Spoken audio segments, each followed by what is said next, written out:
amis, bonjour à tous et bienvenue dans la quotidienne. Alors aujourd'hui, je vous propose d'aller à Koné. On s'intéresse au rugby à 7 féminin. Donc détail avec Jamie Waimo de notre rubrique C'est Sport. Et ensuite, on s'intéresse au dressage de chiens dans notre rubrique Grandeur Nature. Alors si vous souhaitez acheter un chien et vous ne savez pas comment dresser votre animal, eh bien toutes les réponses sont dans notre rubrique Grandeur Nature avec notre ami Camille Monnier. Et enfin, donc c'est mercredi, c'est sorti cinéma, sorti concert, donc réponse avec Chloé Yentao dans notre rubrique Demandez le programme. Pour l'heure, retrouvons notre invité du jour.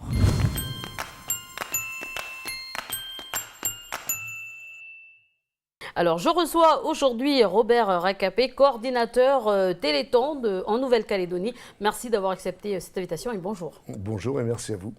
Alors, donc, le Téléthon va s'organiser justement ce week-end, le 5 et 6 décembre. Alors, qu'est-ce qui va se passer sur tout le pays? Mais avant de parler justement de ces organisations-là, comment le Téléthon est arrivé en Nouvelle-Calédonie?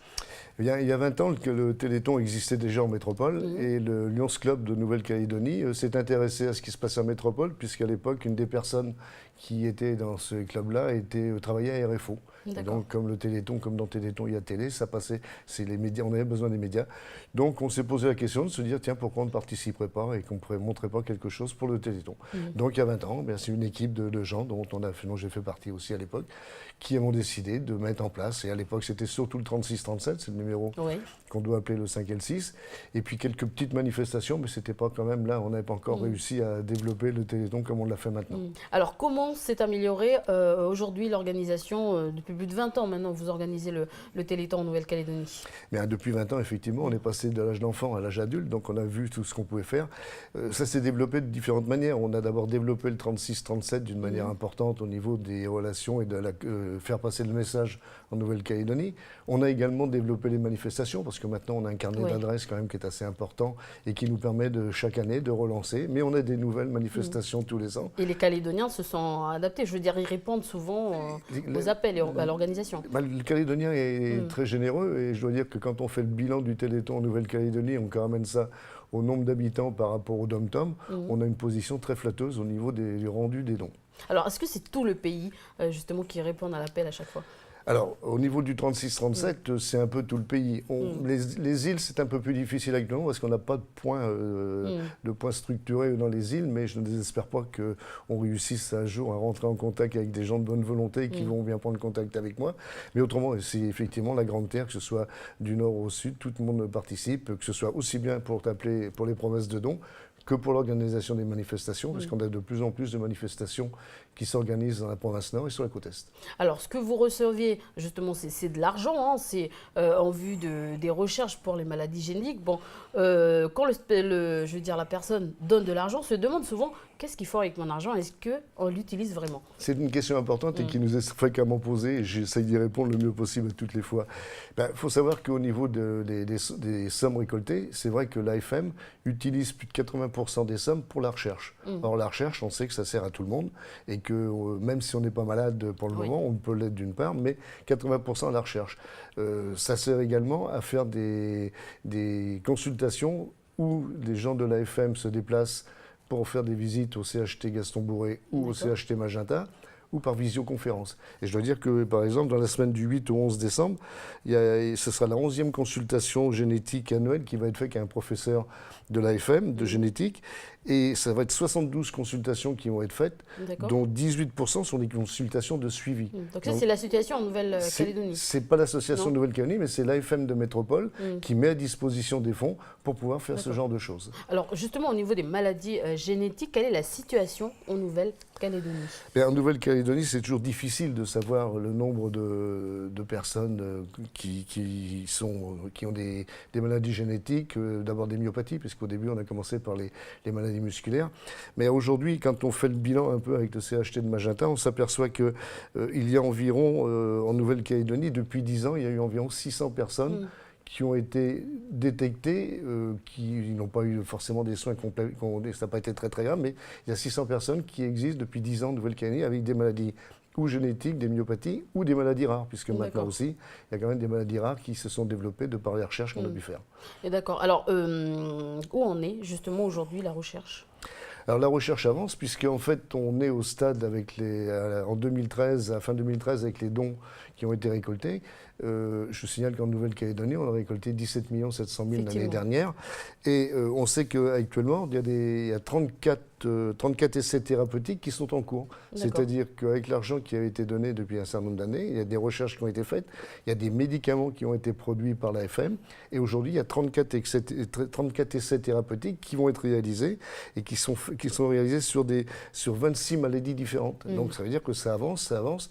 On n'est pas au bout, parce qu'en fait, c'est très long. Est-ce qu'en Nouvelle-Calédonie, par rapport en France, justement, c'est alarmant? Est-ce qu'il faut s'inquiéter de la situation au pays? Vous savez, je ne pense pas, On dit qu'il y a environ 6 000 à 8 000 maladies rares recensées actuellement. On estime en France qu'il y a 3 millions de personnes concernées.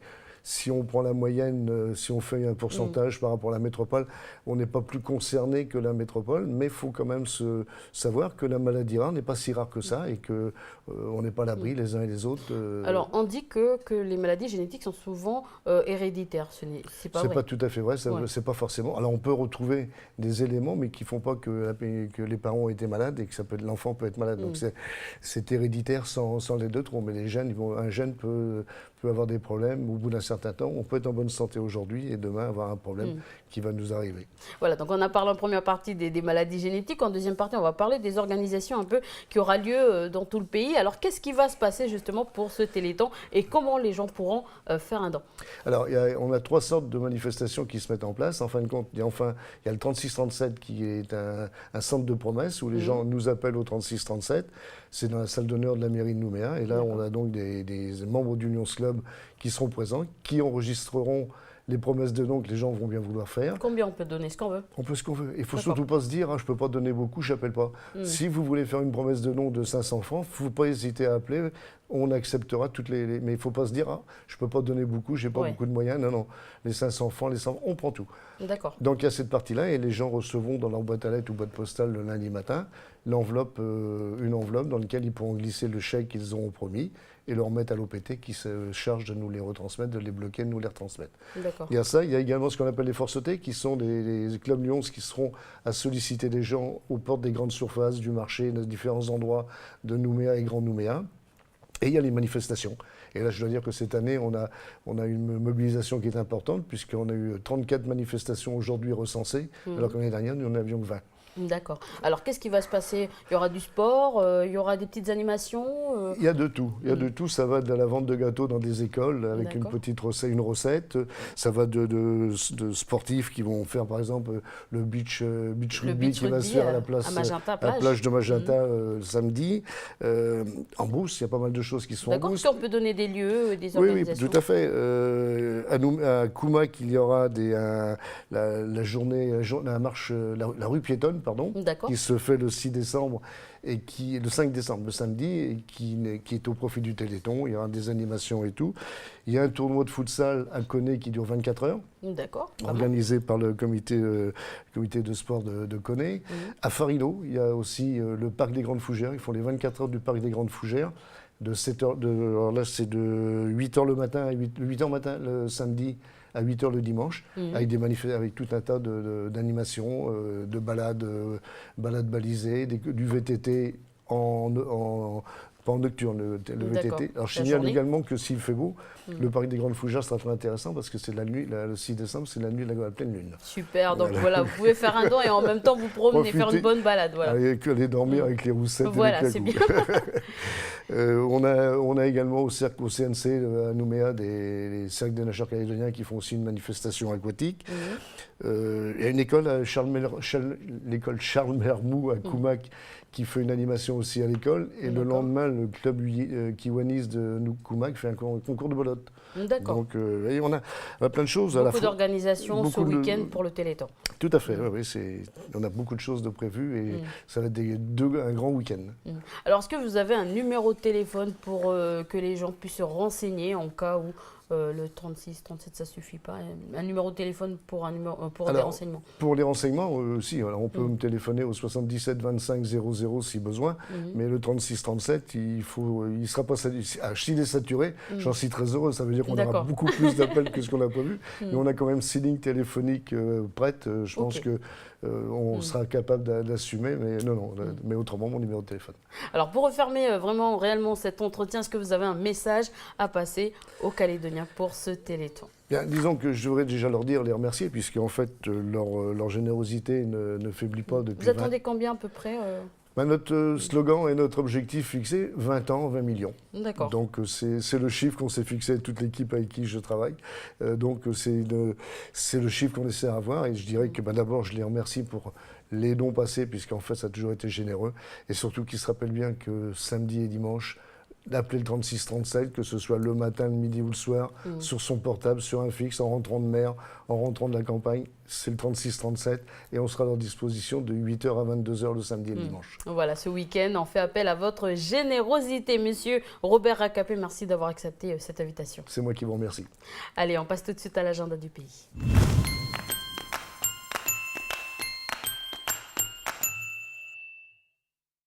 Salut Davina, alors quoi de neuf aujourd'hui? Salut Elise et bonjour à vous qui nous regardez. Encore plein d'infos Elise, comme d'hab, pour pas changer des bonnes vieilles habitudes. On commence tout de suite, si tu le veux bien, on va rappeler un petit truc qu'on avait déjà dit aux gens, en fait, qui concerne l'interdiction d'accès à l'îlot Goéland et à la zone tampon de 200 mètres qu'il y a autour.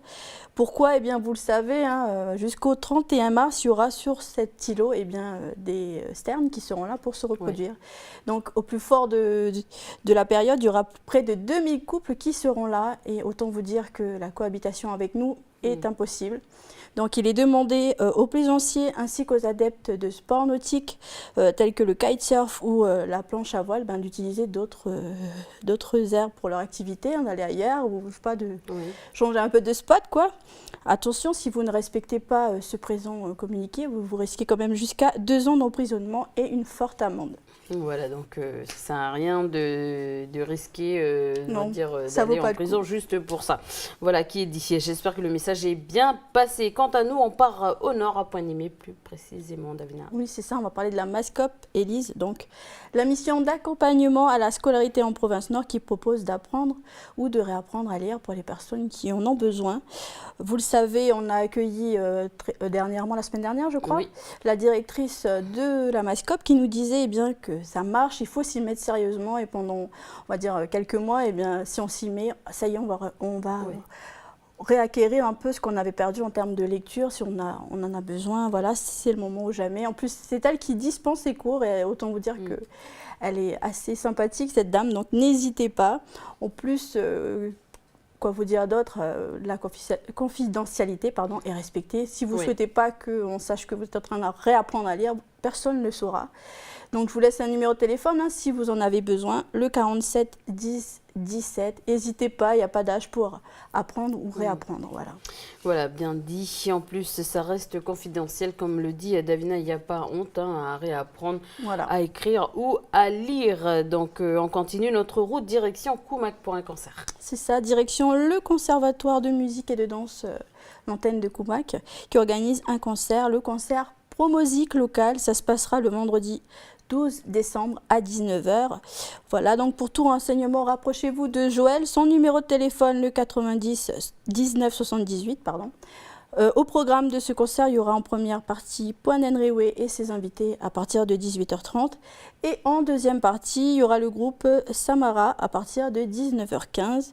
C'est organisé donc par la FMI en partenariat avec le Conservatoire de musique. Ok, puisqu'on est à Koumak, on y reste, on parle des inscriptions à la cantine. Voilà, donc information importante, avis à vous chers parents, qui nous vient de l'internat provincial de Koumak à l'attention des parents, donc des élèves qui sont en classe de maternelle, primaire, au collège, à l'ALP ou encore à l'école de Wanap. Pour les inscriptions 2015, notez chers parents qu'il faudra vous rapprocher au plus vite de l'internat provincial provincial de Koumak. Donc c'est pas parce que, je vous le répète, c'est pas parce qu'il y a écrit demi-pensionnaire sur le dossier de votre enfant que ça fait office d'inscription. Non, pas du tout. Donc rapprochez-vous de l'internat, je vous donne le numéro de téléphone, le 47 61 13, et vous avez jusqu'à ce vendredi 5 décembre, donc là, cette semaine, c'est le dernier délai. Dépêchez-vous. Dernier délai pour vous inscrire, donc ne ratez pas ça. Voilà, donc on fait un petit tour à vous pour terminer en beauté cet agenda du jour avec une animation pour demain. Alors demain, Elise, il y aura la 3e édition des fêtes communales des écoles qui aura lieu au Stade de Vaud. Donc voilà. Alors la matinée sera dédiée à des jeux autour d'un thème voyage dans le Pacifique, et l'après-midi, il y aura différents spectacles. Le premier, ça concerne les enfants. Donc chaque école qui sera présente, on verra une classe ou un groupe d'élèves pour une représentation, que ce soit un chant, une danse, un sketch, enfin ce qu'ils auront préparé. Et puis après, il y aura un spectacle, mais là les enfants seront spectateurs. Il y aura une compagnie qui sera là, qui leur présenteront un petit quelque chose. Il faut savoir quand même qu'il y aura 400 élèves qui seront sur place, donc c'est pas rien au niveau organisation. Et le but, c'est de faire se rencontrer un peu les élèves du public comme du privé, qui ne se voient pas pendant toute l'année, qui terminent l'année ensemble dans cet esprit de partage. Donc voilà, avis aux parents, vous êtes les bienvenus aussi si vous souhaitez venir voir les spectacles de vos enfants. Voilà, donc on va dire pour aller s'amuser et aussi admirer nos enfants. Une très belle initiative en tout cas. Merci Davina, on te retrouve demain pour l'agenda et le fin bon. D'accord Elise, à demain. Au revoir tout le monde. Allez, on retrouve notre ami Jamie pour notre rubrique C'est Sport.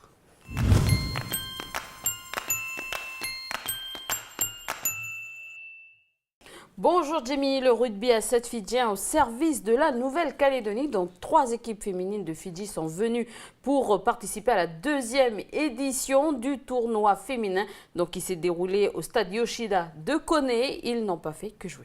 C'est ça Elise, bonjour et bonjour à tous. Donc la coopération entre Fidji et la Nouvelle-Calédonie continue. Objectif, faire évoluer le rugby et notamment le rugby à 7 calédonien. Donc après les garçons, c'est au tour des filles, donc des Fidjiennes, d'apporter leur soutien, leur expérience, mais également leur culture du rugby à leurs homologues calédoniennes. Elles veulent grandir, je parle bien sûr des calédoniennes, elles souhaitent atteindre le niveau supérieur. C'est pour cela que depuis 2 ans maintenant, un tournoi est organisé pour permettre aux filles calédoniennes d'affronter des joueuses fidjiennes de qualité, pour qu'elles puissent déjà jauger le niveau, mais également voir tout le travail qui leur reste à fournir tout au long de l'année durant les entraînements. Et il n'y a pas de secret, les échanges permettent de progresser. D'ailleurs, c'est ce que disait en effet l'entraîneur de l'équipe de Nabroga de Fidji, l'entraîneur des jeunes des U16 qui étaient venus en Nouvelle-Calédonie pour le tournoi international. Ils avaient gagné le tournoi qui était organisé au stade de Magenta. Lorsqu'ils étaient venus, donc, ils disaient que la Nouvelle-Calédonie, pour progresser, a plutôt intérêt à inviter des équipes néo-zélandaises, des équipes fidjiennes, mais également des équipes de Tonga. Donc je vous propose de regarder ce court extrait. C'était durant le tournoi international qui a été remporté d'ailleurs par cette équipe de Nabroga.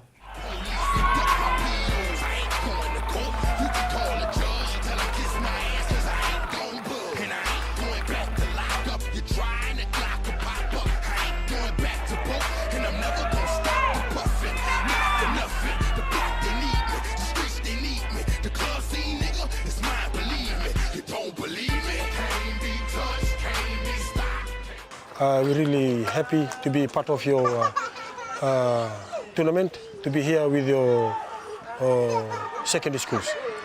For us here in Fiji, we back at home, we used to have a tournament like this. But for me, I came last year and I came again this year.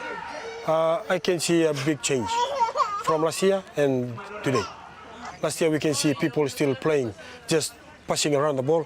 Now we can see some skills in lineouts and scrum, even in general play. We can see people running around doing footwork, back pass, flip pass, skills pass. And I know that the rugby here in Caledonia is coming up slowly to another level.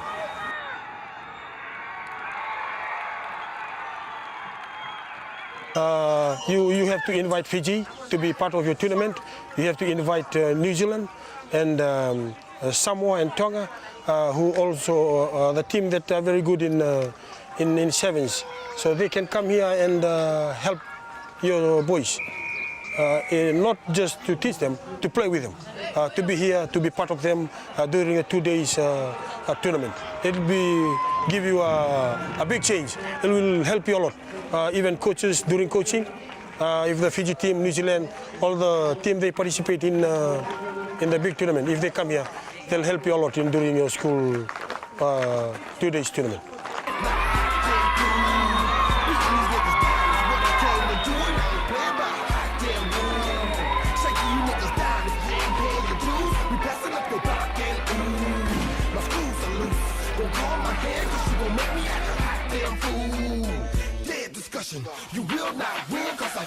Donc nous sommes entourés par les meilleures nations du rugby, alors pourquoi s'en priver? C'est clair, à défaut de ne pas avoir d'école ou des centres de formation de rugby, comme c'est le cas sur Fidji ou encore la Nouvelle-Zélande, ces échanges et ces tournois représentent la meilleure opportunité pour nos joueuses, mais également nos joueurs calédoniens, de pouvoir avant tout se former avec un championnat restreint, comme c'est le cas ici en Nouvelle-Calédonie, avec le nombre d'équipes qui est assez limité. Le pari sur les échanges sportifs et des matchs amicaux reste une bonne technique d'apprentissage. Comme tu le dis, nous sommes entourés par les meilleures nations du rugby, la Nouvelle-Zélande, l'Australie ou encore Fidji. Alors pourquoi s'en priver? C'est pas cher, c'est juste à côté.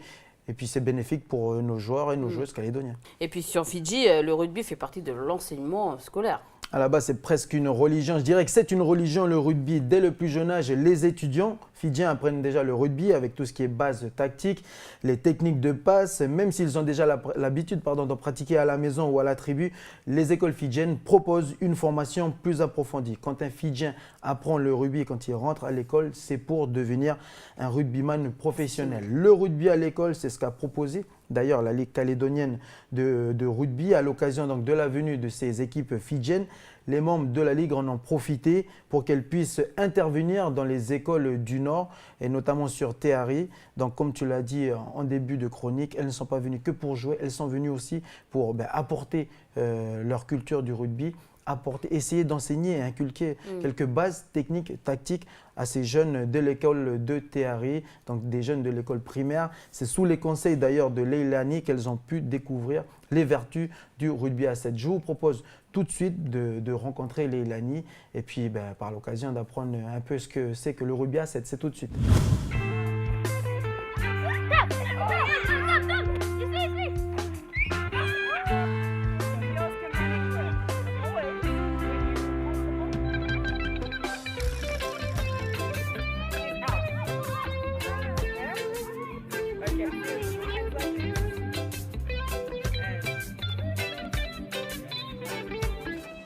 Bulavanaka. My name is Leilani Burns and I'm a women rugby player. I am from Fiji and my team is the Nandi Blazers. When I see kids playing rugby here in New Caledonia, it makes me feel really proud. You know, rugby is a wonderful sport, and back in Fiji, we learned it at a very young age. You know, back in primary school, kindergarten, kids already started playing rugby. And you know, it'd be really great to be able to see kids coming and playing rugby here, and for it to be learnt here in school. And you know, myself, I love to come to New Caledonia and teach all the young kids here about rugby. Leilani, one interview, set.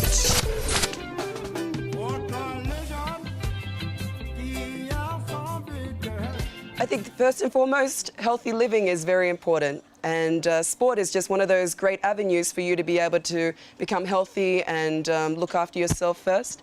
And playing rugby is an awesome sport for you to be really out there and showcasing your skills and abilities. So, you know, it is very important to me. I think it's a great opportunity to go to the schools and teach rugby. It's rugby, the sport itself, is something that's very passionate to me. I love it. And, you know, having the opportunity to take that love and that passion and share it with the young kids is just an amazing experience. Après, c'est vrai qu'on nous, on n'est pas spécialisé en EPS, encore moins en rugby. Donc voilà, c'est une sacrée chance pour nous, pour avoir vraiment les vraies règles et les vrais gestes à avoir. Voilà, ça nous a permis vraiment de pouvoir avoir un côté, le côté réel du rugby, quoi.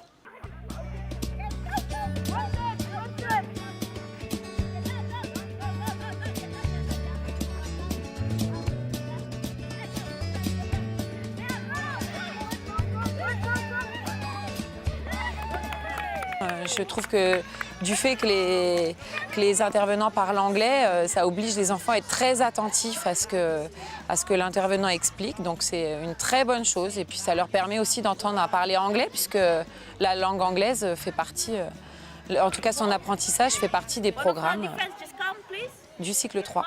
Run forward. Gonna touch you. Touch. Right, go down with the ball down. Okay, ready? I pass the ball. Go again. Go. No, you hold it. Touch. Go down.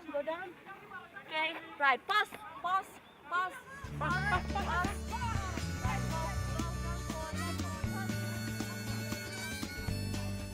De toute manière, le sport est toujours vecteur d'éducation et il permet également de mettre en valeur des choses, des acquis qu'ont certains enfants et des enfants qui ne sont pas forcément à l'aise sur les chaises de classe. 1, 2, 3, go!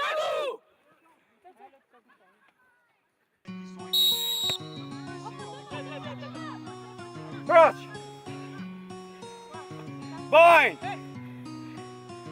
Set!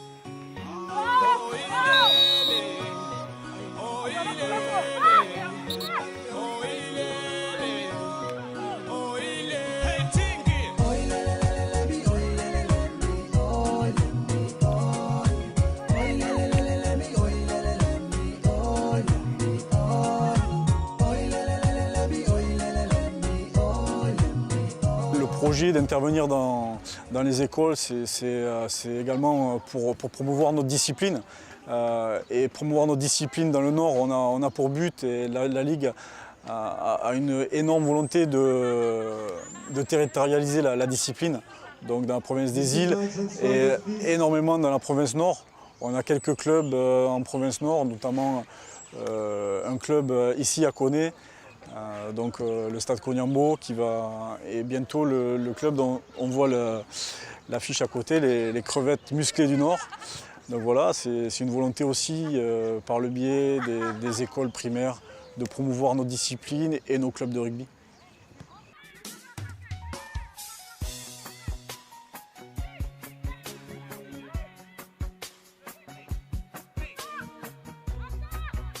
Les valeurs du rugby, on les connaît, hein, c'est la solidarité, c'est les valeurs de courage, de volonté.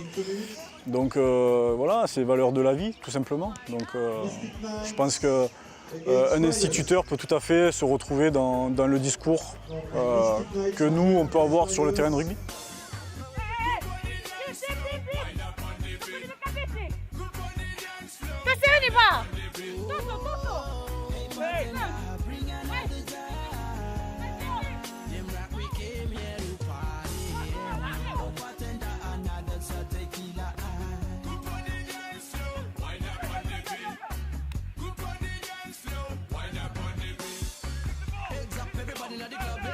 On a souhaité ne pas faire justement que de la compétition. On a également été travailler.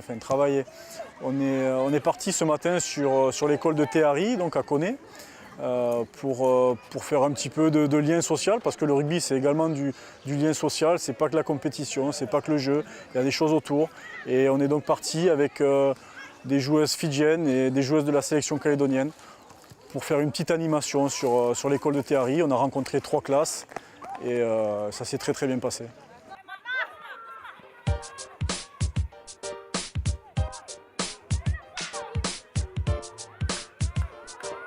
À Fidji, le rugby c'est le sport roi. C'est un sport que tout le monde maîtrise, que les enseignants connaissent sur le bout des doigts. C'est plus difficile parce que le rugby c'est un sport compliqué quand même. Il y a des règles qui sont assez compliquées. Et on ne prend pas un ballon de rugby et on joue comme ça, comme on peut jouer au football ou au handball ou au basketball. Voilà. Donc nous, il faut quand même maîtriser un petit peu plus la discipline. C'est difficile. Quand on ne maîtrise pas la discipline, d'en faire un sport scolaire à part entière, on aimerait. Mais ça passe par de la formation au niveau des instituteurs et des règles adaptées également au cycle scolaire.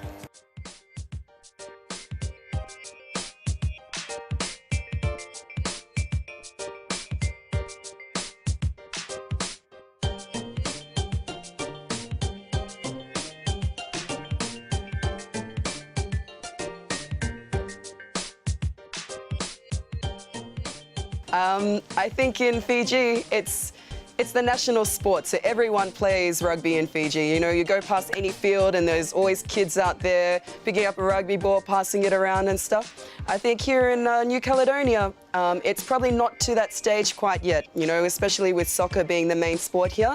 But, you know, I think that there's a lot of potential, and after seeing the women's rugby team play, I know that it can be a very prominent sport in the country, and I think that there's a lot of opportunity for people of New Caledonia to really go far in rugby. So I think that it's the beginning steps, but I think we'll see great things to come from New Caledonia.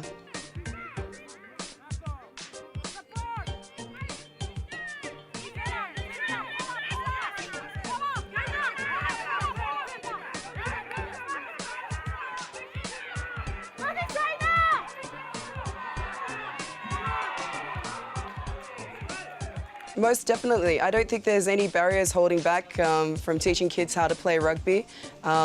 It's a great game to get involved in, and as you can see, you know, from us going to the school today, you can see the kids, they're excited about it. It's something new, and you can see their eyes light up when they're passing around the rugby ball, and you know, I think it's definitely something that can really grow in New Caledonia and really develop the sport of rugby, both not only for the boys and the men's, but also for the women's. Definitely.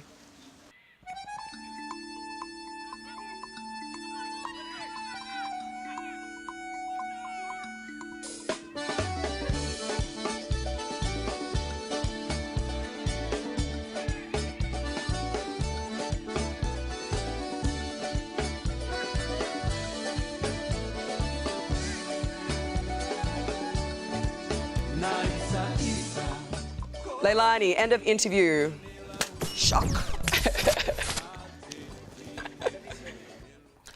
Voilà, c'était durant la deuxième édition du tournoi féminin du rugby à 7. J'ai du mal à trouver mes mots parce que je reste scotché sur la carrure quand même de ces joueuses fidjiennes.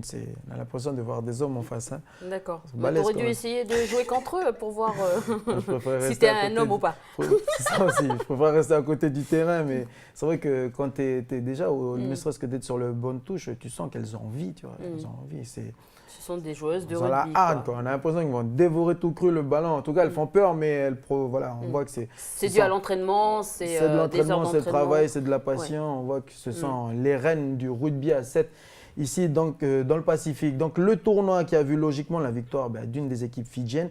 Ce qu'il faut retenir de ce tournoi, c'est tout simplement la belle performance de nos joueuses calédoniennes qui, malgré l'absence de 2 joueuses clés dans le dispositif de l'équipe à cause des blessures, elles ont effectué tout de même de belles séquences avec un beau rugby, beaucoup de combativité et puis surtout de la discipline. Elles ont été très très attentifs aux consignes du coach, elles les ont presque appliquées à la lettre. Et puis surtout, elles n'ont pas été impressionnées par la puissance musculaire, physique des Fidjiennes. Je veux dire, les filles, la plupart, elles ont entre 17 et 18 ans. Mais déjà, elle mesure presque 1m90.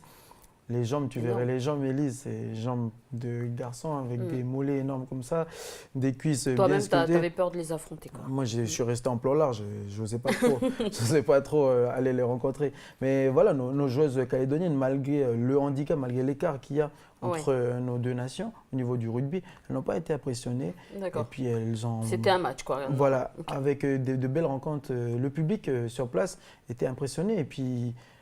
surtout par la prestation des Calédoniennes. On pensait avoir des équilibres au niveau du score, mais non, finalement, ils ont réussi à gagner un match durant le premier jour, puis le deuxième jour, pareil.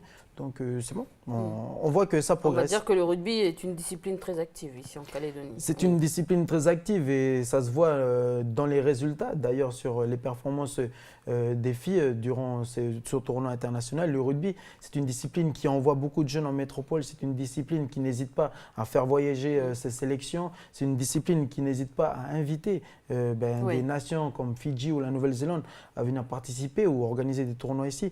Comme tu le dis, c'est une discipline très active. Et ils ont compris que pour pouvoir évoluer, pour pouvoir progresser, il faut s'affronter à de grandes équipes. Il faut affronter les grandes équipes. Et puis comme les grandes nations sont juste à côté de nous, à 2 heures, 1 heure de vol, pourquoi s'en priver? Voilà, donc profiter à fond. Et c'est ce que fait actuellement le rugby. Et en plus d'organiser des compétitions internationales, elle organise, enfin, elle met en place des partenariats avec les écoles, comme ce fut le cas dans ce reportage, d'intervenir en tant que dans un cours de PS. Au lieu que c'est l'instituteur ou le professeur qui fait le cours, ben, c'est un professionnel du rugby. Donc voilà, l'élève il est plus attentif. Et puis là, en l'occurrence, c'était de l'anglais. Donc du coup, l'élève plus attentif à ce qu'il dit parce qu'il essaie de comprendre ce que la joueuse dit. Donc il y a pas mal de belles choses ensuite qui s'enchaînent.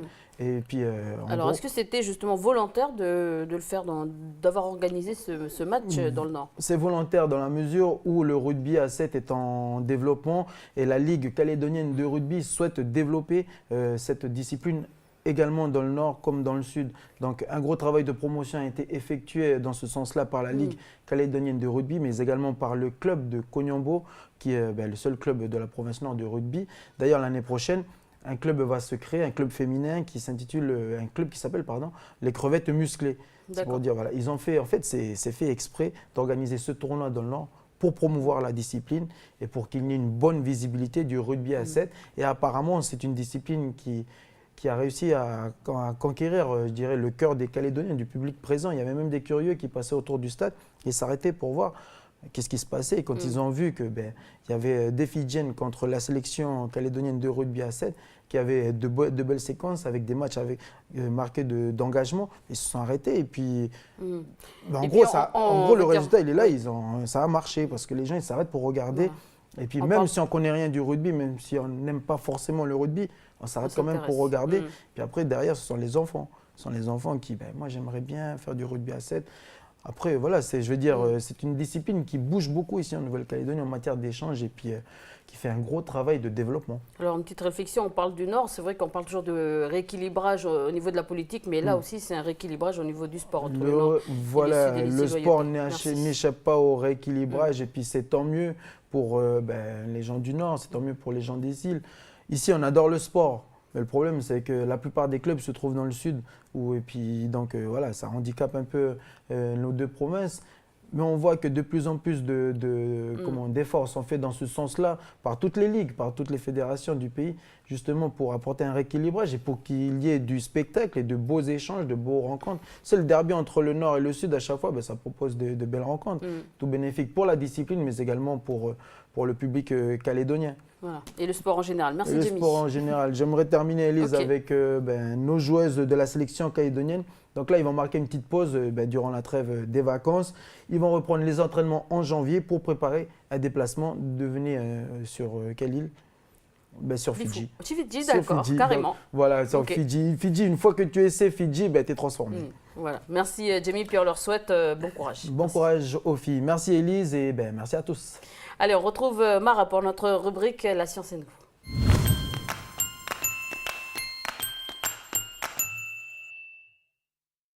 Voilà, en début de semaine, le lundi 1er décembre, c'était la journée mondiale contre le sida, où on est la recherche. Les mentalités ont-elles évolué? Quels sont les moyens de lutte face à ce virus? Mara nous en dit plus aujourd'hui dans sa chronique. Bonjour Mara. Bonjour Elise, bonjour à tous. Et oui, il faut savoir que jamais autant de personnes n'ont vécu avec le VIH, donc le virus de l'immunodéficience humaine, que de nos jours, que ce soit dans les territoires français ou partout dans le monde. Et malgré ça, plus de 20% des malades en France ne savent pas qu'ils le sont.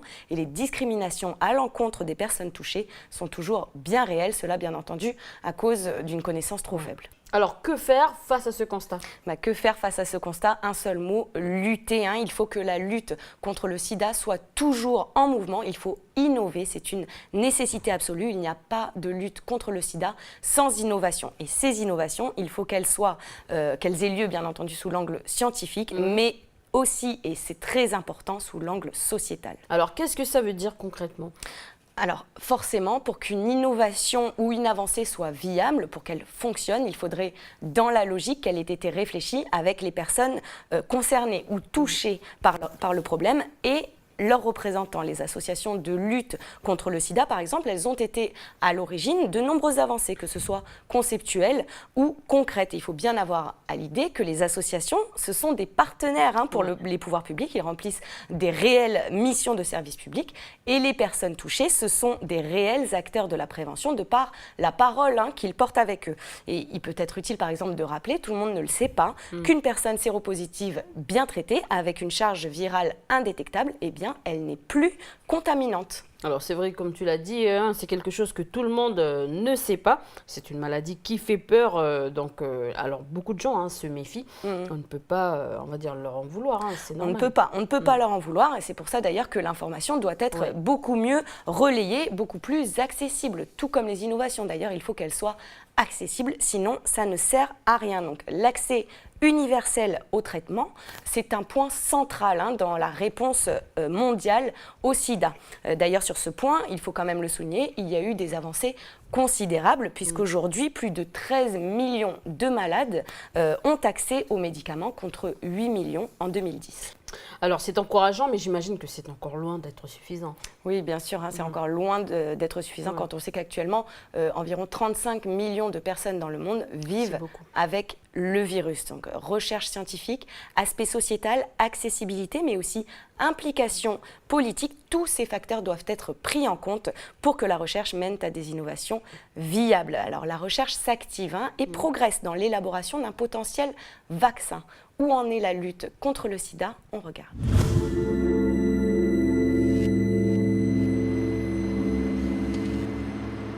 La pandémie du sida a déjà coûté la vie à 40 millions de personnes. Actuellement, 35 millions vivent avec le VIH. Le monde scientifique se bat contre ce virus et progresse sur la création d'un vaccin qui empêcherait ou éliminerait l'infection. Dans cette édition, tout sur les dernières évolutions dans la lutte contre le sida.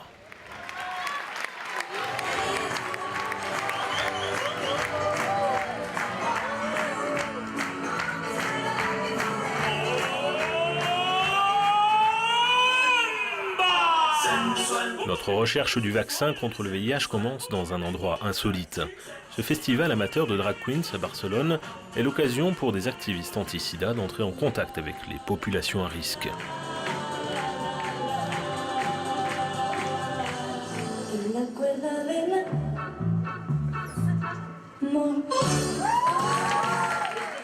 On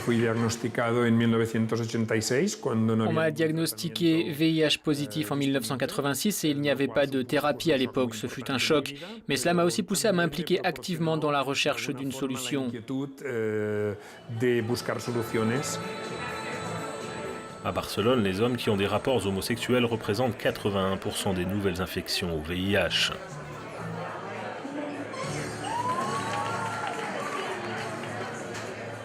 Les campagnes publiques d'information poussent les personnes à risque à se rendre dans des centres comme le Checkpoint de Barcelone, où ils peuvent être testés de manière rapide et anonyme. Des centaines de visiteurs réguliers acceptent de partager leurs échantillons avec les chercheurs. Pour les immunologistes, c'est une ressource précieuse et inestimable.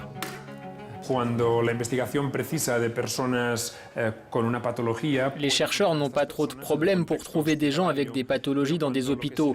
Mais quand il s'agit d'étudier des gens qui ne sont pas malades, ils ne peuvent simplement pas les chercher dans la rue. Donc ces centres, comme le nôtre, qui sont visités par des milliers d'hommes, des homosexuels dans ce cas précis, fournissent un important matériel de recherche. Le groupe de scientifiques mené par Christian Brander a démontré que le système immunitaire des hommes qui ont beaucoup de partenaires différents répond en développant une certaine résistance au VIH. Si on peut identifier des individus qui apparaissent comme protégés d'une infection du VIH, alors nous pourrons utiliser les données pour mettre au point un vaccin qui pourrait protéger tout le monde. Nous étudions certains cas de personnes qui semblent avoir développé une réponse très spécifique contre le virus. Bien sûr, il faut pousser plus loin ces études, mais ce serait très utile d'intégrer ces informations dans des vaccins.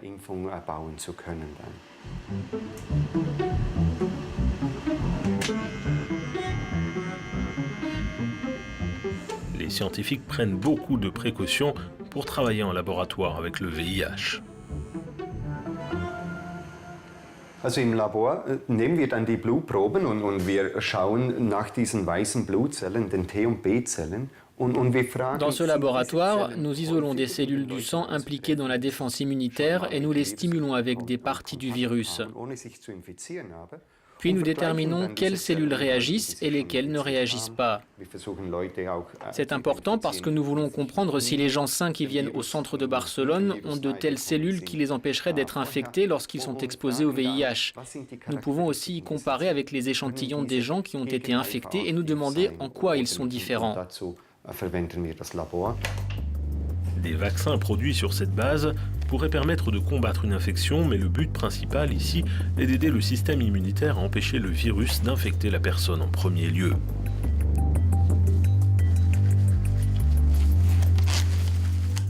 Le vaccin que nous essayons de développer est préventif. Et ce que nous testons, c'est l'immunogénicité, c'est-à-dire quelle réponse immunitaire obtiendra la personne qui n'est pas infectée et qui sera vaccinée. Les vaccins produits en laboratoire peuvent fonctionner ou pas. Avant de les tester sur des humains, les scientifiques doivent s'assurer que les composés sont sûrs et qu'ils ont un effet positif sur le système immunitaire.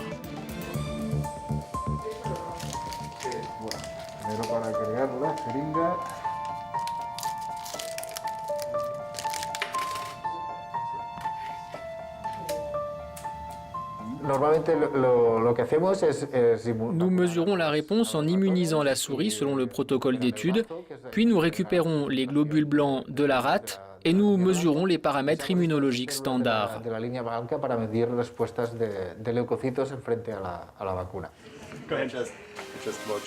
Les chercheurs coordonnent leurs efforts avec des collègues de nombreux pays, du Pérou au Mozambique en passant par l'Allemagne, la Grande-Bretagne et la France. I said last night, hi Desi, how are you? Desi? Well, very well. Very well, thank you. Yep, perfect. Créer un vaccin effectif n'est pas le seul but de ce projet de recherche européen. Ici, à Paris, des scientifiques utilisent des échantillons de peau humaine pour comprendre comment vacciner les gens sans utiliser d'aiguilles.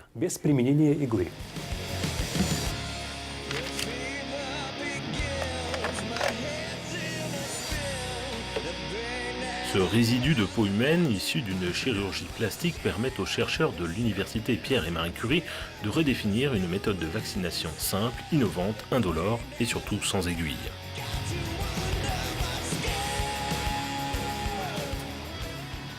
La peau est un tissu qui est très riche en cellules présentatrices d'antigènes, qui sont des cellules de l'épiderme ou du derme. Le vaccin peut être ciblé dans ces cellules et être transporté jusqu'aux organes lymphoïdes pour être présenté au système immunitaire. Comment se passe une vaccination sans aiguille? Des petits poils sont ôtés avec un scotch. Cela permet aux particules du vaccin de pénétrer dans la peau. La couche supérieure de l'épiderme, qui nous protège des rigueurs de l'environnement, possède un mécanisme évolué qui peut renforcer l'efficacité des vaccins.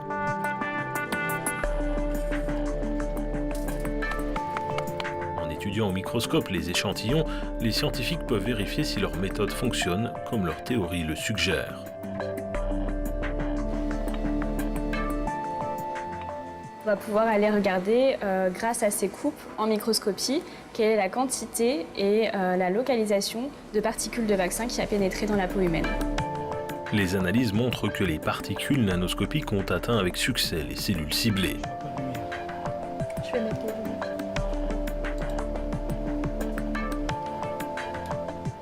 le vaccin est pris en charge par ces cellules qui sont autour du follicule pileux, est transporté jusqu'au ganglion et présente au système immunitaire. L'idée maintenant, c'est de pouvoir induire la bonne réponse immunitaire pour des patients.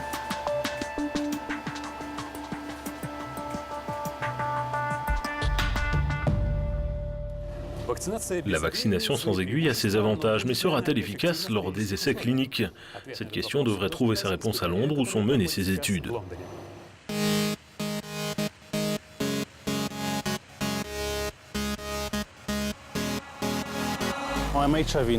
Je suis séronégatif, c'est pourquoi j'ai pu participer à cette étude, mais j'ai des amis qui sont séropositifs. Je soutiens depuis longtemps des œuvres de charité liées au sida, et puis c'est présenté comme une opportunité de faire plus.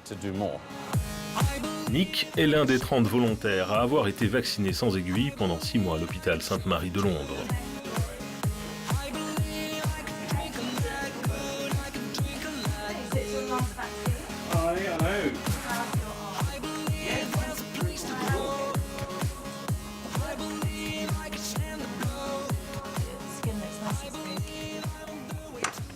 Les personnes que nous avons choisies sont des gens sains dont l'indice de masse corporelle est inférieur à 30, âgés entre 18 et 45 ans, qui n'ont pas de problème médical significatif et qui ne suivent aucun traitement qui pourrait affecter leur système immunitaire, comme par exemple des stéroïdes. Les chercheurs suivent un protocole d'étude qui mesure différents paramètres de santé tout en documentant, photo à l'appui, l'état de la peau avant la vaccination.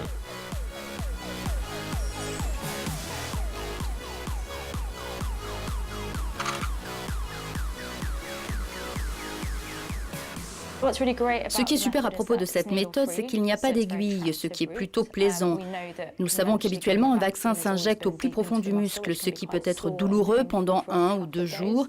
Donc c'est bien que là, il n'y ait pas d'aiguille. C'est vraiment nouveau, c'est une super technique qui a été développée et jusqu'à présent, tous les participants acceptent bien ce type de vaccin. Ça ne fait pas mal du tout. La seule chose, c'est qu'il faut garder le bras un peu levé pendant 20 minutes, pendant que le vaccin sèche, avant qu'il puisse mettre quelque chose par-dessus.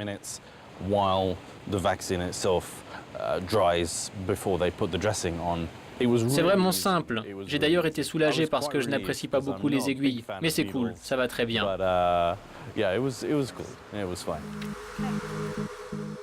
Cela prend un peu plus de temps parce qu'il faut préparer la peau et puis il faut laisser sécher le vaccin. Et l'autre inconvénient, c'est que les participants ne peuvent pas se laver ou faire une activité qui les fait transpirer pendant au moins 24 heures. Donc c'est plutôt un désavantage alors que l'on essaie d'étendre la technique à d'autres participants. Les chercheurs analysent des échantillons de sang pour savoir si le vaccin a provoqué l'effet immunologique escompté. Et ils regardent si le nombre d'anticorps et de globules blancs qui travaillent ensemble pour défendre le corps contre les infections a augmenté.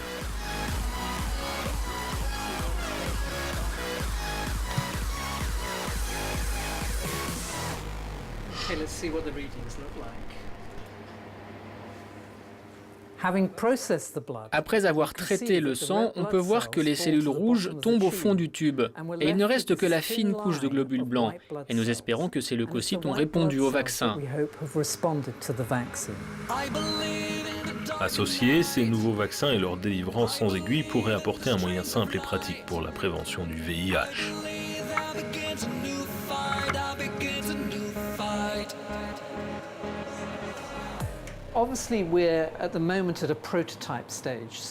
Évidemment, nous n'en sommes qu'au stade du développement. Et donc, ce que vous voyez actuellement a été une réussite, mais doit encore être amélioré, peut-être sous la forme d'un patch qui pourrait être appliqué sur la peau sans pour autant avoir recours à un clinicien pour l'appliquer. De nouveaux moyens de prévention ne peuvent qu'apporter des améliorations dans le monde entier, que ce soit dans les centres urbains comme celui de Barcelone ou les communautés rurales africaines, pour un pas de plus dans la lutte contre le sida.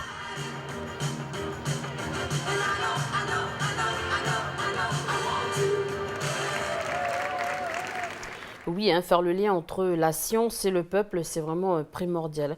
Donc il y a des personnes qui sont immunisées contre le sida, c'est ce qu'il disait dans le reportage. Oui, alors en fait, ce virus, il détruit les défenses immunitaires des personnes touchées en utilisant un type de globule blanc particulier comme porte d'entrée. Et il se trouve que certaines personnes, environ 1% de la population mondiale, sont résistantes au VIH. D'accord, alors qu'est-ce que ça veut dire être résistant au VIH ? Ça veut dire en fait que certains de leurs globules blancs sont porteurs d'une mutation qui empêche le virus de progresser, il l'empêche de se reproduire en fait. D'ailleurs, il y avait eu un cas de guérison du sida, donc peut-être que tu en as entendu parler, c'est le fameux patient de Berlin, il est surnommé comme ça. En fait, il avait reçu une transplantation de moelle osseuse et il se trouve que le donneur était une des rares personnes à être résistante au virus du sida. Et en donnant sa moelle osseuse, il a également donné ses globules blancs qui portait la mutation et le patient a pu guérir totalement du sida. Ça doit beaucoup intéresser les chercheurs, ce cas-là. C'est clair. Alors, c'est un cas extrêmement rare, mais bien entendu, les chercheurs se sont beaucoup intéressés à la question et ils ont réussi à concevoir en laboratoire des globules blancs résistants au VIH. Alors, sachant qu'il y a des chercheurs qui ont découvert aussi que des cellules adultes peuvent devenir des cellules souches par des manipulations. Il y a un axe de recherche extrêmement prometteur pour concevoir un potentiel outil de guérison à une infection par le virus du sida. Voilà, et bien j'imagine que ce n'est pas encore pour demain. Donc en attendant, surtout, ne pas prendre, on va dire, cette pandémie à la légère. Ça peut toucher n'importe qui et surtout protégez-vous. Oui, d'ailleurs, en parlant de ça, au cours de mes recherches, je suis tombée sur un article assez intéressant et qui m'a surprise aussi, qui parlait du sida chez les plus de 50 ans. Eh bien, il se trouve, Élise, que cette tranche de population, contrairement aux idées reçues, eh bien, est plus à risque que le reste de la population. C'est ce que je pensais aussi. Comment ça se fait? C'est ce que tu pensais. Pour moi, c'est surprenant. Mais en tout cas, c'est un fait qui est mesuré. Les plus de 50 ans, ils représentent 17% environ des nouvelles contaminations annuelles. En fait, il se trouve que les seniors ont globalement autant d'infections sexuellement transmissibles que les jeunes et puis presque autant de partenaires. Voilà, c'est plus comme avant. Maintenant, à notre époque, les vieux, les personnes âgées aussi ont plusieurs partenaires. Mais par contre, ils utilisent beaucoup moins le préservatif que les jeunes, ce qui n'est pas très malin, puisque l'âge est un facteur de risque de transmissibilité du VIH. D'accord, mais pourquoi ces prises de risque? Là, c'est un facteur comportemental, on va dire, puisque les personnes âgées sont perçues automatiquement comme des personnes qui prennent pas trop de risques. Voilà, exactement. Et du coup, les médecins aussi ont moins tendance à proposer spontanément des tests de dépistage et puis eux-mêmes ne vont pas aller se faire dépister naturellement. Après, il faut aussi dire que la santé sexuelle des plus de 50 ans, c'est un sujet qui est encore un peu tabou dans notre société. Alors que ça ne devrait pas l'être. Donc attention, l'âge ne protège pas, pas du tout du sida. Informez-vous, dépistez-vous et protégez-vous. Donc c'est le dernier mot. Merci Mara. Merci à toi Élise, merci à tous. À très bientôt. Voilà, on retrouve Chloé pour notre rubrique Demandez le programme.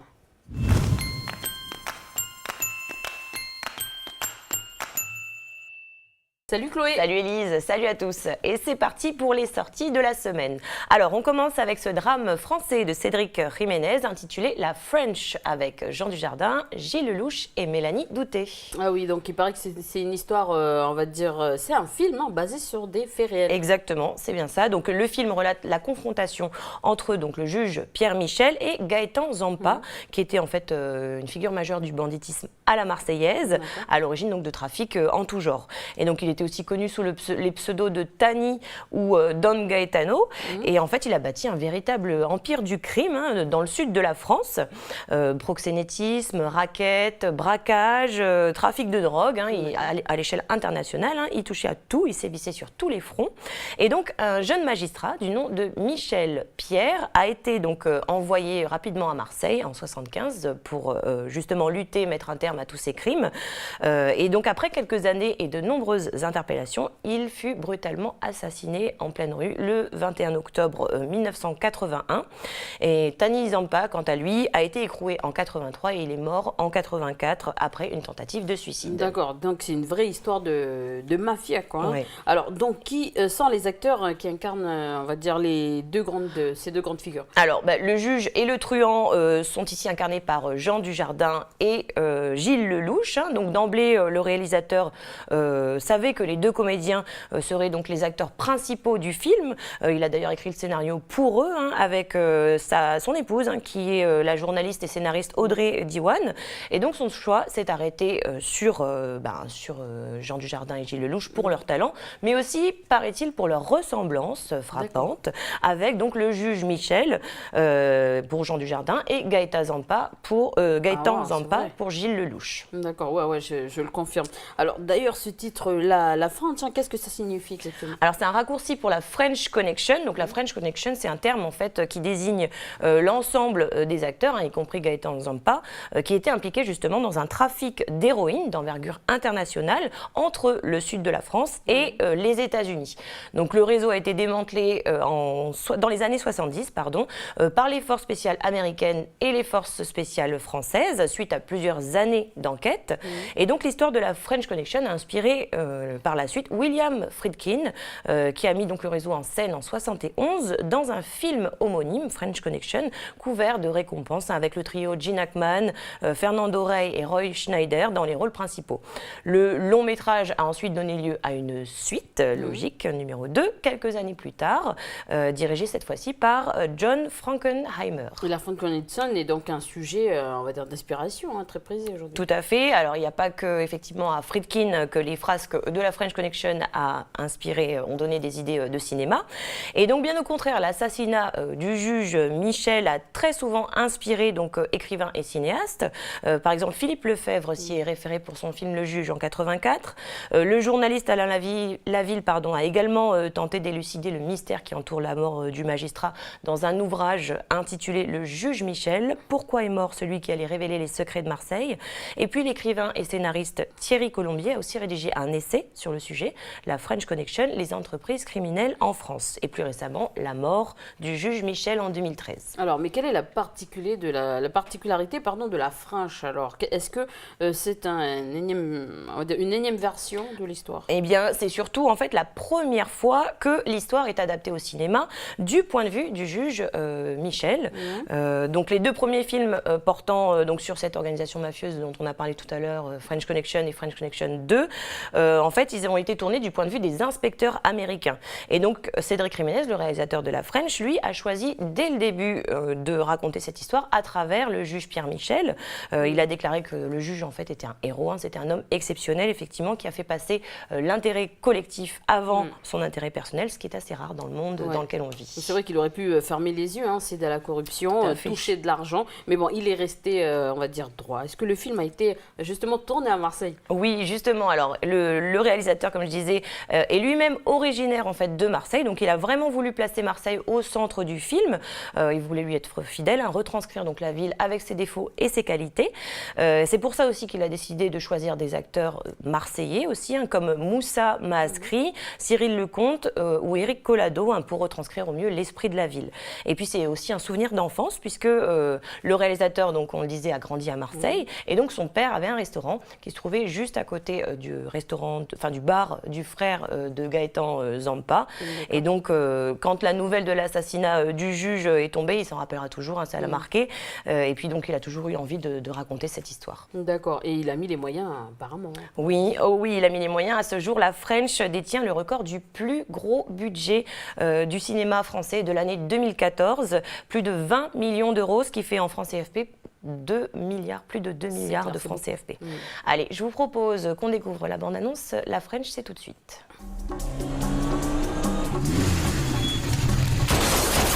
C'est une affaire de drogue qui est à l'origine de ce règlement de compte. La French Connection, une organisation mafieuse qui a fait de Marseille la capitale mondiale de l'héroïne et qui inonde aujourd'hui les rues de New York. America's public enemy number one is drug abuse.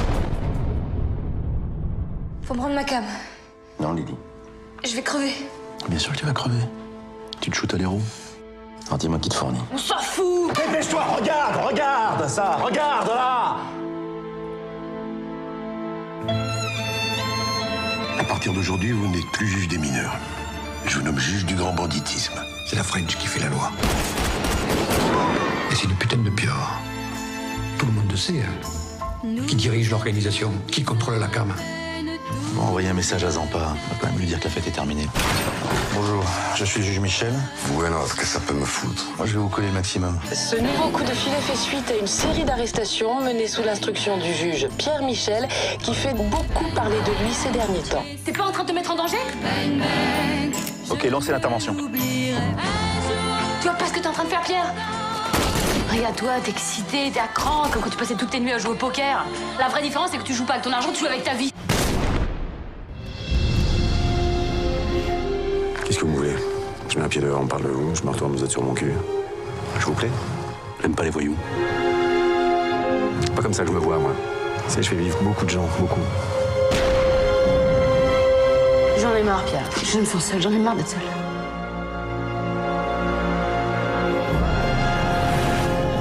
Tout le monde vote pour vous. Je sais qu'elle est là, passe-la moi.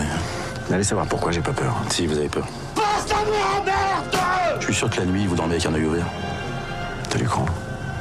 Mais vaut mieux qu'on se croise pas tous les deux.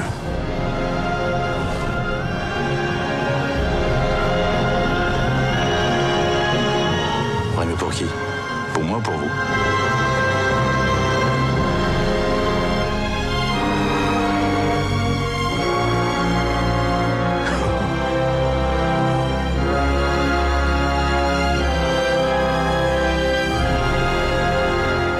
Violent, hein, une vraie histoire de corruption, hein, comme on peut le constater dans le film. Alors on enchaîne avec un film beaucoup plus léger. Hein. Oui, alors comme à son habitude, hein, à l'approche de Noël, le cinéma accueille des films à voir en famille. Et c'est la comédie familiale de Paul King, Paddington, que je vais vous présenter aujourd'hui. Alors Paddington, personnellement, je ne le connais pas, mais il me semble que ce personnage est déjà une véritable référence hein, dans la culture britannique. Oui, bien avant le film, en fait, Paddington est déjà bien connu en fait, des Britanniques. Hein. Tout a commencé donc à Noël 1956 à Londres. Michael Bond rentrait chez lui lorsqu'il a vu en fait un petit ours en peluche laissé tout seul dans un magasin. Donc il a décidé de l'acheter pour l'offrir à son épouse. Et donc ils l'ont appelé Paddington comme la gare près de laquelle il vivait. Donc Michael Bond s'est alors mis à écrire des histoires à son propos, donc au sujet de cet ours. Et puis ensuite il s'est retrouvé avec un livre et puis la suite, donc un premier album en 58, puis presque une trentaine d'autres, une traduction dans 40 langues, plus de 35 millions de livres ont été vendus déjà. Et donc dans l'œuvre de Bond, la famille Brown trouve donc un petit ours seul dans la gare avec une étiquette indiquant « S'il vous plaît, prenez soin de cet ours, merci ». Donc une statue aussi hein, de cet ours a d'ailleurs été érigée hein, dans la station de métro londonienne hein, qui a inspiré donc son nom. D'accord, donc ce personnage est déjà bien connu et surtout hein, aimé de tous les Britanniques, est-ce que je vois? Complètement. Alors d'ailleurs en 2012, Paddington a été élu personnage animé préféré des Britanniques de tous les temps, rien que ça, au British Animation Award. Et donc l'ours péruvien a accompagné plusieurs générations d'enfants hein, qui eux-mêmes sont devenus adultes et qui ont lu ces histoires à leurs enfants aussi. Donc c'est devenu une œuvre intergénérationnelle et c'est pour ça que ce film est vraiment attendu par beaucoup de fans. Alors c'est un ours péruvien, tu dis? Oui, alors je ne l'ai pas dit, mais effectivement, dans le premier album, Michael Bond décrit l'ours comme venant du plus profond du Pérou. Alors, qui retrouve-t-on au casting? Alors, il y a la voix de l'ours, dans la version originale, et celle de Ben Whishaw, qu'on avait pu découvrir dans Le Parfum, adaptation de Susskind. Et puis, en français, c'est le césarisé et sociétaire de la comédie française Guillaume Gallienne, hein, qui interprète la voix de Paddington. Il y a également Nicole Kidman, hein, qui est aussi une fan absolue de l'œuvre de Michael Bond, qui incarne le rôle de Millicent. C'est une taxidermiste diabolique hein, qui est lancée à la poursuite de Paddington. Et ce personnage a été complètement inventé par Paul King, le réalisateur, pour donner un petit peu de modernité à l'histoire. Voilà, donc je vous propose tout de suite de découvrir la bande-annonce de Paddington. Mon nom est Paddington. J'arrive tout juste des grandes forêts du Pérou et je suis venu à Londres pour trouver une famille. Maintenant, il ne me reste plus qu'à faire bonne impression. Bonjour, j'aimerais ajouter une garantie à mon contrat d'assurance. Voilà, je vous explique. Nous avons un invité pour la nuit, un ours, et je voudrais également être couvert en cas de dégâts. Oui, un ours.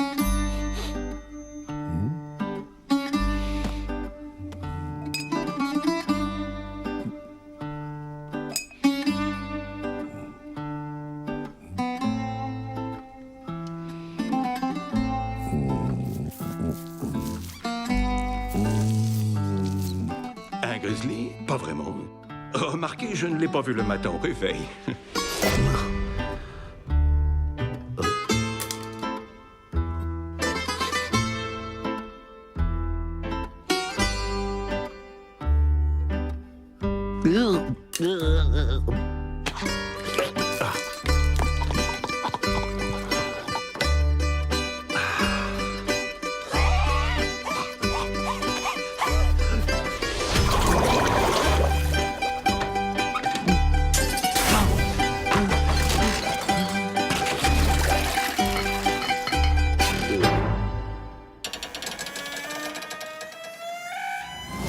Ce Noël, un petit ours, oh non, va provoquer un raz-de-marée.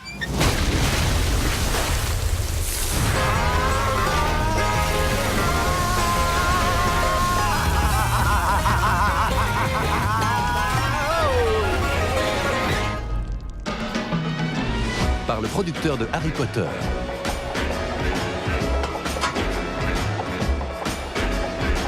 Les chiens doivent être portés.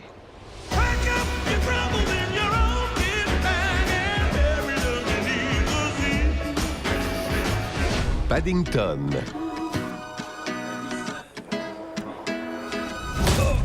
Comédie familiale pour les enfants à partir de 6 ans et à surtout ne pas rater. On finit comme d'habitude avec les affiches des autres cinémas du pays. Oui, alors cette semaine à la fois, vous pourrez aller voir le Grimoire d'Arcandias.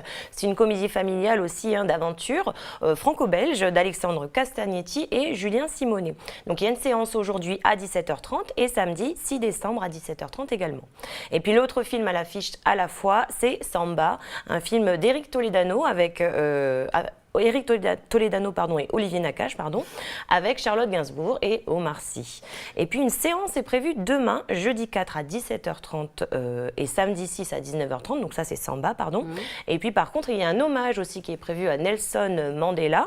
Dans ce sens-là, le drame historique Invictus de Clint Eastwood avec Morgan Freeman et Matt Damon sera projeté ce vendredi 5 à 17h30, toujours au cinéma de la Foi, et les bénéfices des entrées seront reversés au Téléthon. En tout cas, belle initiative du cinéma de la Foi. Et on continue avec le cinéma de Bourail. Oui, alors du côté de Bourail, on part pour l'aventure intergalactique d'Interstellar de Christopher Nolan. Aujourd'hui, donc à 17h30 et puis vendredi 5 à 18h30. Et puis l'autre film à l'affiche, c'est aussi le Grimoire d'Arcandias dont on vient de parler. Donc aujourd'hui à 14h, demain jeudi 4 à 18h30 et samedi 6 à 18h30 aussi. D'accord, merci Chloé, adios amigos, à vendredi. Merci à tous, à très bientôt. Allez, on retrouve notre rubrique Grandeur Nature.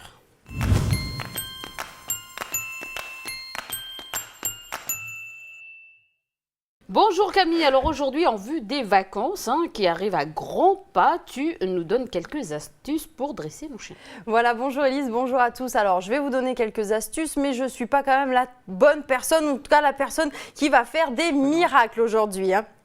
En tout cas, moi je vais te demander comment toi tu ferais pour dresser ton chien.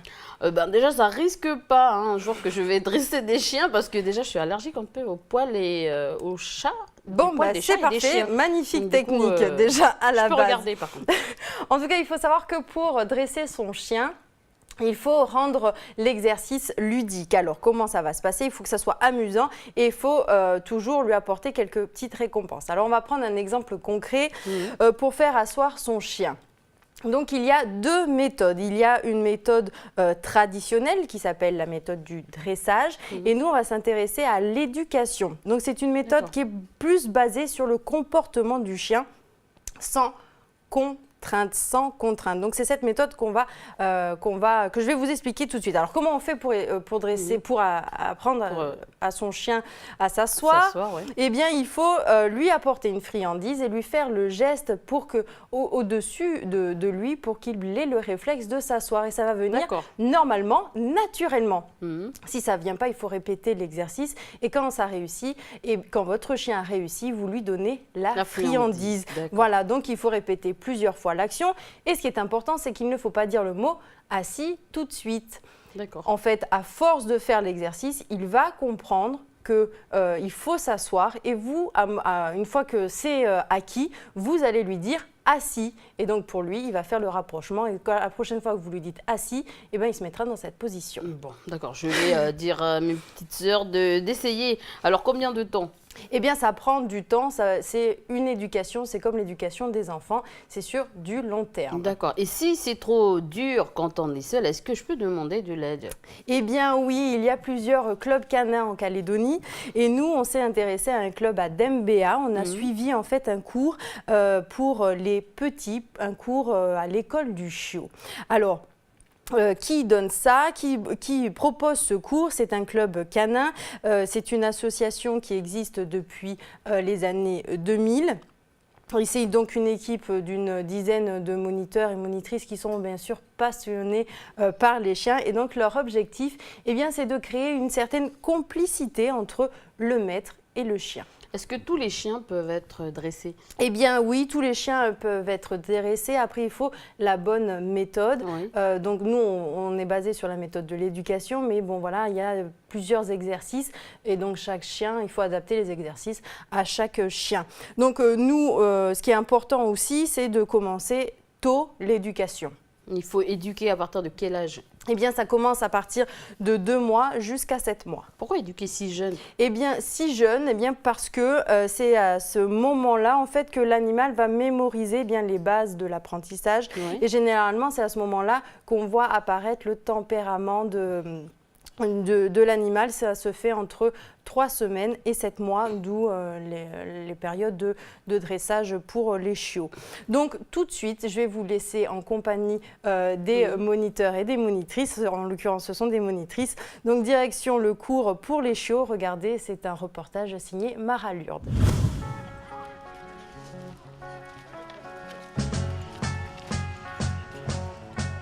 Imagine me and you, I do. I think about you day and night.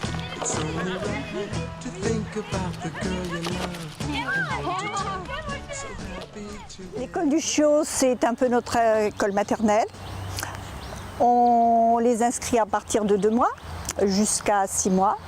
Et les chiens entrent en section des petits et ensuite, suivant leur niveau, ils intègrent la section des moyens, puis la section des grands. Mais ils rentrent tous en section des petits, quelle que soit leur race, quelle que soit leur taille. Les objectifs, c'est d'être bien avec son maître. On les socialise aux humains et aux chiens et d'avoir un chien équilibré. Nous utilisons la méthode éthologie qui est basée sur le comportement du chien. Et tout se passe très bien puisque le maître comprend le chien et le chien comprend le maître. Alors c'est M. Joseph Ortega qui a eu le premier cette idée-là. Il est allé dans l'Est observer les loups et parce qu'il trouvait que l'obéissance avec les chiens adultes, c'était pas toujours facile. Alors il a observé les loups dans l'Est et il a vu que la louve partait, allait à la chasse pour apporter à manger à sa progéniture. Et quand elle revenait avec sa proie dans la gueule, elle émettait un sifflement, un signal, plutôt un signal. Et les louveteaux sortaient tout de suite de la tanière, à toute vitesse. Donc c'est le rappel. Voilà. C'est de là qu'est venue l'idée de l'école du chiot et surtout elle s'asseyait et les louveteaux s'asseyaient à côté d'elle parce qu'évidemment la nourriture était dans la gueule de la louve et ils avaient ainsi la position assise, couchée, debout, tout simplement, très facilement. Et donc nous à l'école du chiot, le maître va imiter la louve et la nourriture sera le leur pour permettre tous les apprentissages de façon très facile. Tu le détaches tout de suite en rentrant. Comment? Tu le détaches. Ben, je prends. Elle a quel âge, Jenna, Mathéo? Lorsqu'un chiot rentre dans le ring de l'école du chiot, d'abord, on enlève la laisse et il joue avec tous ses congénères. Il fait la connaissance avec les lieux et avec ses congénères. Socialisation totale. Puis, ensuite, 2 par 2 ou 1 par 1, ils font tous les exercices qui sont dans le ring. Ils passent le tunnel, ils passent par les bouteilles, ils passent la piscine et toujours avec le maître dans la joie et la bonne humeur. Pas de contrainte, les ordres sont chuchotés.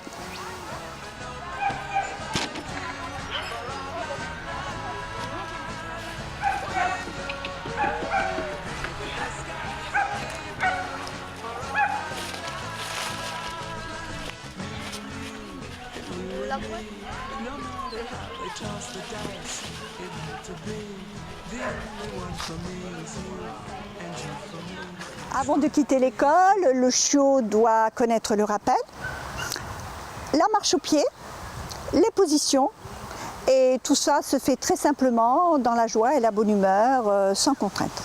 Allez, hop, ça y est, on soulève. Et là, cette fois-ci, on va danser. Allez, on danse.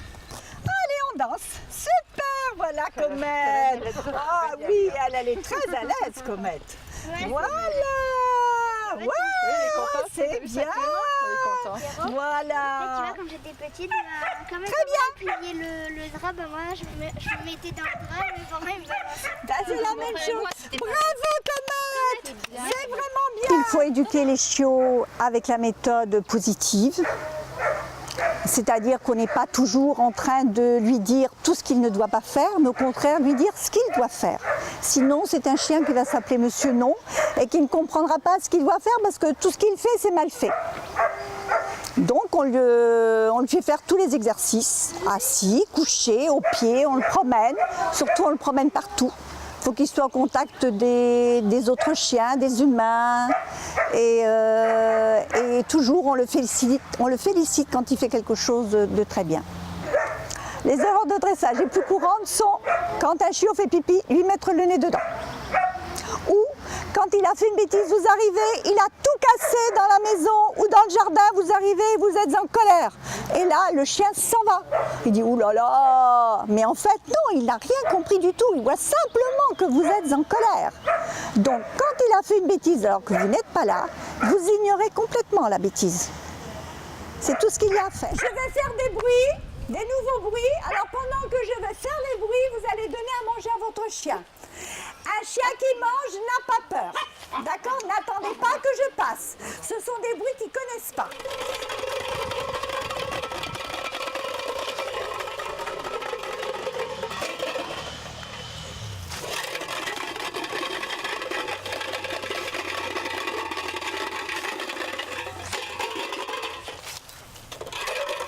On corrige les erreurs du chien, les fautes qu'il a fait, les bêtises, à l'instant T.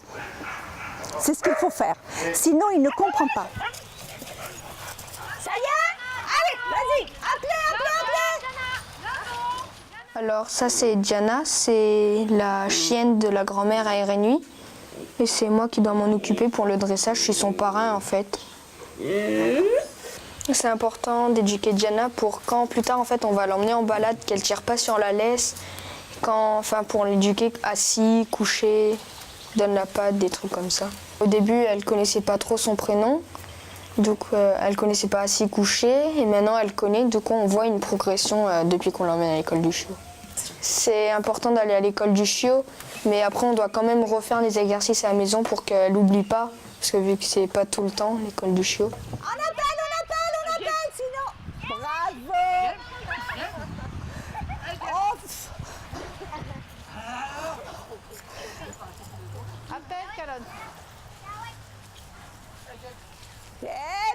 Maintenant, il va commencer par le parcours. Il va débuter dans le tunnel, le slalom, la passerelle. Allez, Diana.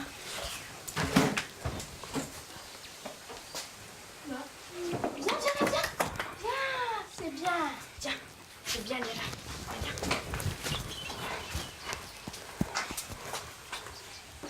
Allez, Diana, allez.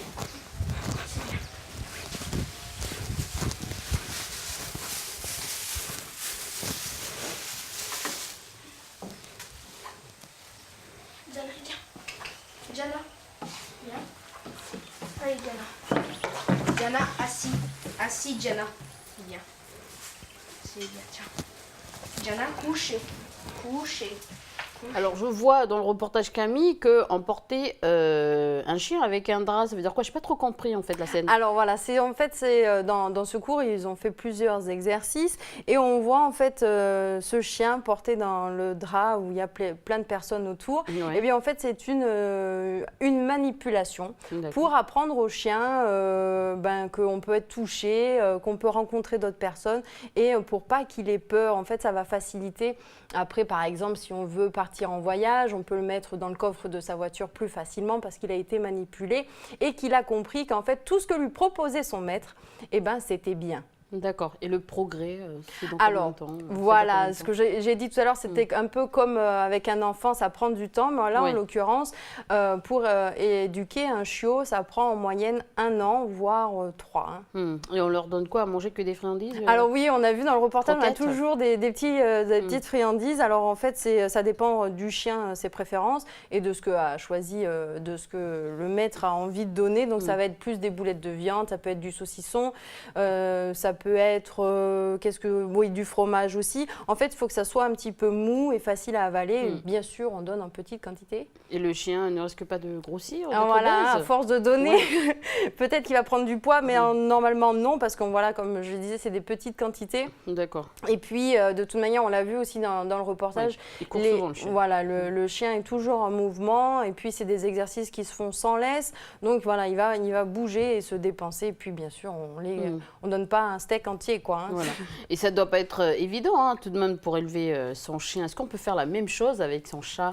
Eh bien, alors, en discutant avec les monitrices de l'école, pour la petite anecdote, la présidente de l'association m'a dit qu'elle avait essayé aussi avec ses chats et qu'elle avait réussi, en tout cas, à les faire asseoir et à les faire se coucher. Donc, c'est si on a envie de tester l'exercice à la maison, essayer, ça ne doit pas quand même être évident. Mais en parlant de ça, Élise, j'ai découvert plusieurs choses en préparant ma chronique. Vas-y, partage à nos chers téléspectateurs. Alors, c'est relayé par le magazine Genside Découverte. J'ai trouvé qu'une étude qui a été menée récemment par des chercheurs aux États-Unis, plus précisément au Texas, ils ont démontré qu'en fait, les propriétaires de chiens, ils avaient des caractères différents des propriétaires de chats. Alors, les propriétaires de chiens seraient plus ouverts aux autres, plus sociables, plus agréables, plus extravertis. Voilà. Par contre, beaucoup moins créatifs que les propriétaires de chats. C'est clair, les chats, ils sont lunatiques un peu. Ils sont très indépendants aussi. Mais voilà, ces traits de caractère, en fait, c'est très lié au chien parce que le chien, on le voit, c'est un animal très sociable et qui aime aller au contact des autres, faire des grandes balades. Donc voilà un petit peu pour les ressemblances. Mais pourquoi je vous dis tout ça? Parce que en faisant mes recherches, je suis allée encore un petit peu plus loin. J'ai découvert aussi une autre étude menée à Columbia sur en fait que les chiens, on choisit les chiens aussi par leur ressemblance. Et donc cette étude montre que les femmes aux cheveux longs, eh bien, elles aimeraient les chiens comme les beagles, ces chiens avec des grandes oreilles. Et les femmes aux cheveux courts auraient plus facilement des chiens avec des oreilles courtes, comme les huskies en fait. On attribue un chien à une personne, quoi, en fait. Eh bien, en fait, c'est des ressemblances. Ok, d'accord. Voilà. Et donc, moi, j'ai fait un test sur Internet. Je me suis beaucoup amusée. J'ai fait un test sur Internet pour savoir quel est le chien qui me correspondrait le plus. Donc voilà, on vous demande plein de petites choses, la taille, si on préfère avoir des grandes séances de nettoyage, de toilettage avec le chien, si on vit à la campagne, en ville, tout ça. Et donc, moi, je suis tombée sur le Bouvier bernois. Donc, c'est un chien qui est très équilibré, très puissant, souple, et donc il y a une robe tricolore comme on peut voir sur la photo. Donc juste pour la petite histoire, parce qu'on est là aussi pour donner des informations. Donc c'est une race qui nous vient de Suisse.